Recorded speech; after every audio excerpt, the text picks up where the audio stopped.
Hi and welcome to Scott's Inverts. I'm Scott. These are the inverts. Before we get into today's video, please hit that subscribe button if you're not subscribed. Remember to drop me a like and a comment down below also. Today we are looking at the Brachypelma Emilia, an absolutely beautiful spider all the way from Mexico, carrying a little bit more weight than the majority of the Brachypelmas and the Tahiti cattles, and she is shockingly beautiful.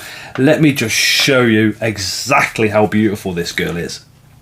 So the Mexican red-legged or the red-legged tarantula comes to us all the way from the Pacific side of Mexico, around the savannas and the scrublands and the edges of the deserts.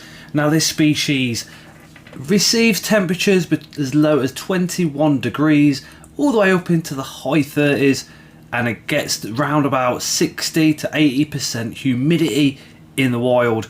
So I'll keep this species at around 27 degrees and the humidity around 60%, which I'll just show you how we do that in just 1 second.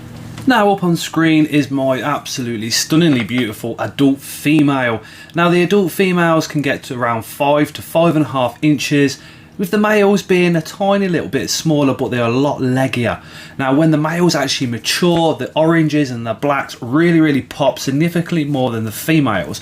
But an interesting fact about this species is with the Brachypelmas and the Tahiti cattles, some of them carry that black triangle on their carapace. This is the only species that will carry it through its whole entire life. It doesn't fade away, it is there for good. Now the growth rate of this species is very slow, with females maturing around 10 years of age, males around 6, and the females can live between 20 to 40 years, where the males you're looking at around maturing around 5-6 years of age, and they will last until they are 6 or 7 years of age.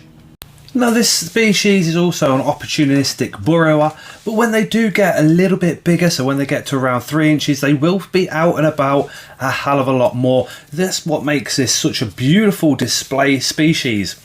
Now in your enclosure, you're going to want around 4 inches of substrate. I'm going to put a hide in there as well, so it's got the opportunity to either use the hide or actually burrow down. Now in the wild, they will make use of any crevice, nook, what they can find, or they will actually dig down and create their own burrows to escape that heat.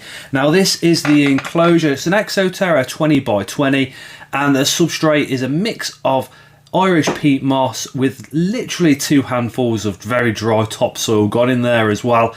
This is like a minimalistic enclosure, because we're going to struggle to grow any of the bigger plants in here because of those humidity levels are going to be really low. Now I found a nice piece of slightly curved cork bark that I'm going to put over in the corner and use that as the hide. She will web up fair bit. It's very surprising for a Brachypelma. This species does tend to web up the majority of the floor. It will look as if it's just soil, but trust me, the webbing will go all the way across and it will know exactly what's going on in that enclosure. Now something else that we do put into the enclosure is a water dish. Although I've had this particular spider now almost a year, and I've never seen her drink from the water dish, but I'm going to put it in there anyway, just to give her the option. I'm going to make sure that's topped up. Now as an adult, I am feeding an adult dubia once a week. When they are smaller, so when you first get a very small sling, you're going to want a 3-inch sling pot, and you're going to be wanting about 2.5 inches of substrate, because those guys will actually burrow down.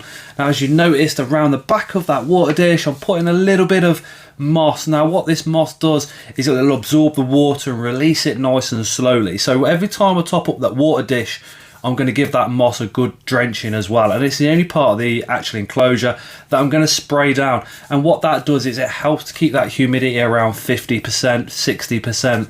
And in fact that moss will actually take on 8 times its own weight in water, so it's absolutely ideal for this job. And there we go. This is such a simple setup. This spider will be out and about, an absolutely beautiful display species. Again, that water dish, she's had it before, never seen her drink from it, but here she is, just looking absolutely beautifully stunning. And my god, not using the paintbrush, I'm just very gently touching her with the back end of the tongs, and that's enough. Now this species, the venom is very, very mild. However, they have got those urticating hairs, and trust me, as you can see just there, they flick them as soon as you go anywhere near them, and it will leave you with a little bit of a nasty itch going on as well.